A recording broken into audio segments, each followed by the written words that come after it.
Live from Fargo and serving you on TV, online, and on the go. This is Valley News Live at 5.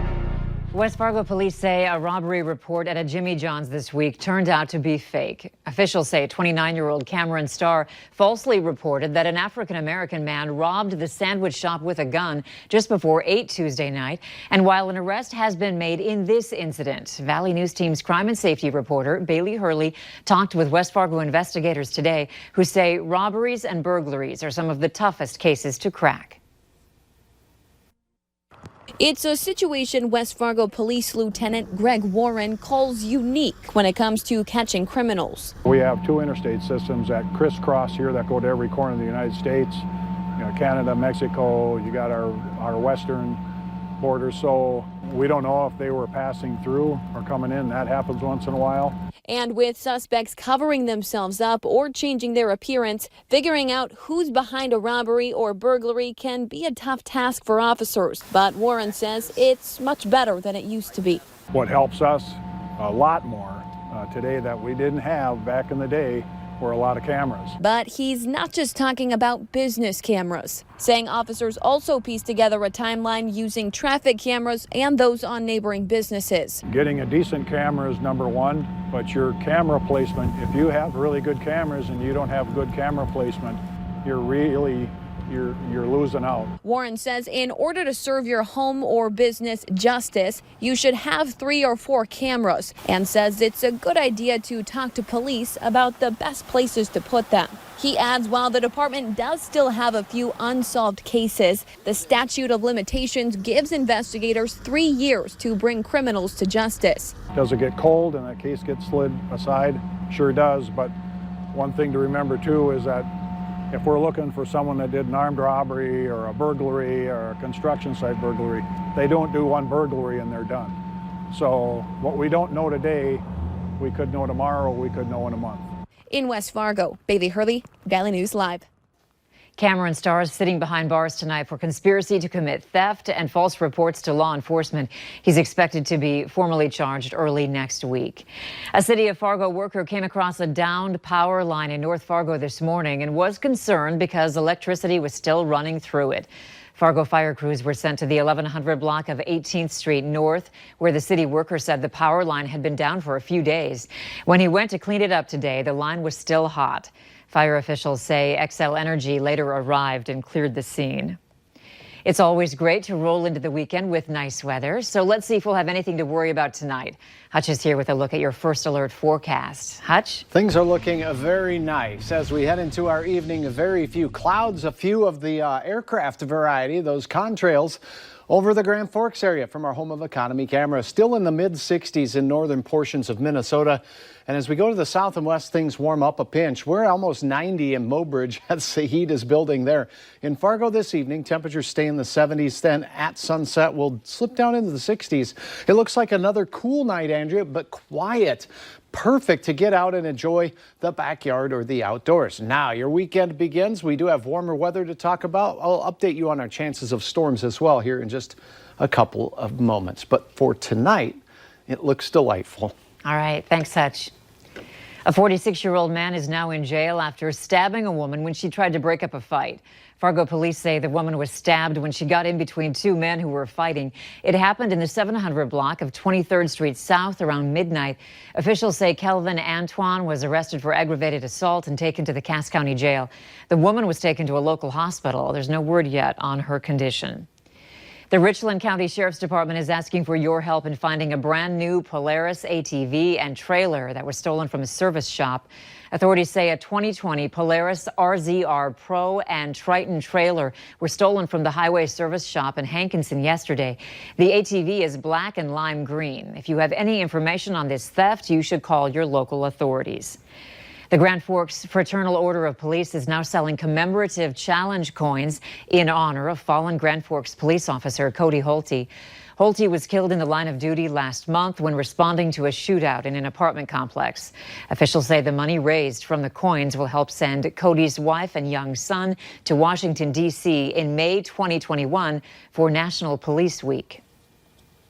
It's going to be breathtaking for them and hopefully healing, and help them feel the national embrace and respect and honor given to those officers who have made the ultimate sacrifice.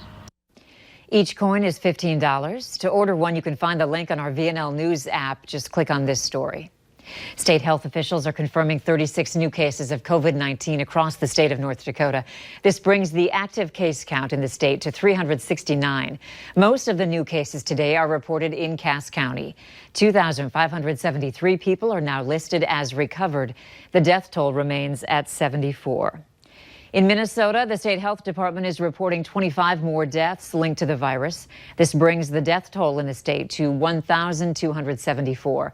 Of those deaths, 1,015 happened in a long-term care facility. 490 new cases are reported, bringing the active case count to 3,493. Over 25,000 people have recovered. Minnesota Governor Tim Walz is extending the state's peacetime emergency until July 13th. In his order, the governor says he's extending the emergency because the pandemic continues to endanger life and property in the state.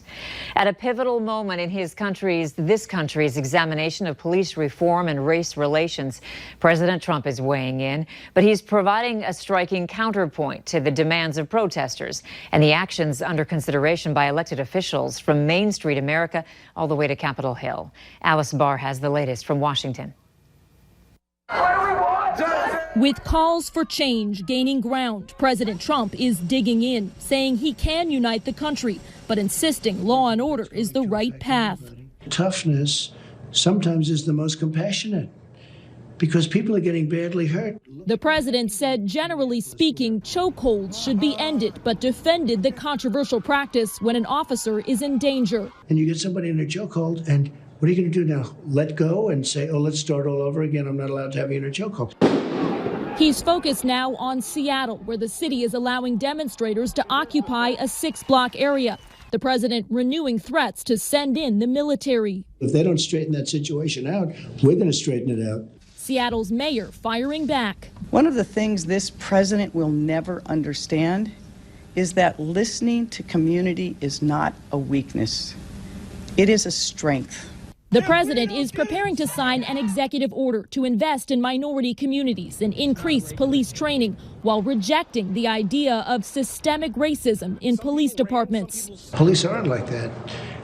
I mean, I've seen so many incredible things that they do. Critics accusing President Trump of ignoring the deep-seated pain of racial injustice. The president is skating around it with milquetoast policies for police accountability, vanilla policies that don't work. The president also defending his decision to relaunch his campaign on June 19th, a day commemorating the end of slavery, with a rally in Tulsa, Oklahoma, which marks 99 years this month since an infamous massacre of its black citizens.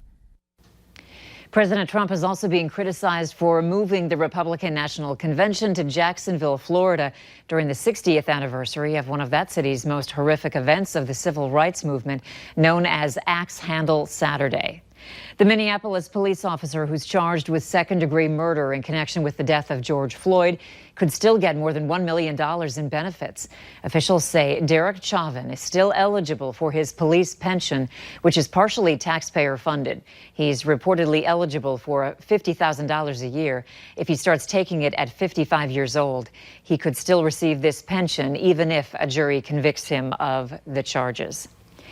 Another city, another controversial statue has been toppled. The latest happened Wednesday evening when a group of protesters used a rope to pull down a statue of Christopher Columbus outside the Minnesota State Capitol. A spokesperson with the American Indian movement Twin Cities says state officials were told protesters planned to remove the statue, but those threats were ignored. The group says their actions came after repeated efforts to petition for removal through official venues. The American Association of Independent Professional Baseball announces they'll begin a 6-team, 60-game season with fans in attendance on Friday, July 3rd. The 2020 season will begin operating out of 3 hubs, with games hosted by the Fargo-Moorhead Redhawks, Milwaukee Milkmen, and Sioux Falls Canaries. The Winnipeg Goldeyes will operate out of the Fargo hub, as each team will play 42 of their 60 games in their hub to limit travel. For more information, just head over to our VNL News app. Still ahead on Valley News Live at 5, the unsettling trend no state wants to see as they continue to reopen. COVID numbers going up instead of going down. Closing the work week with a break from thunderstorms, a break from heat, really, as we are comfortably cool. Your weekend forecast does show some warmer weather. I'll have those details coming up right after this.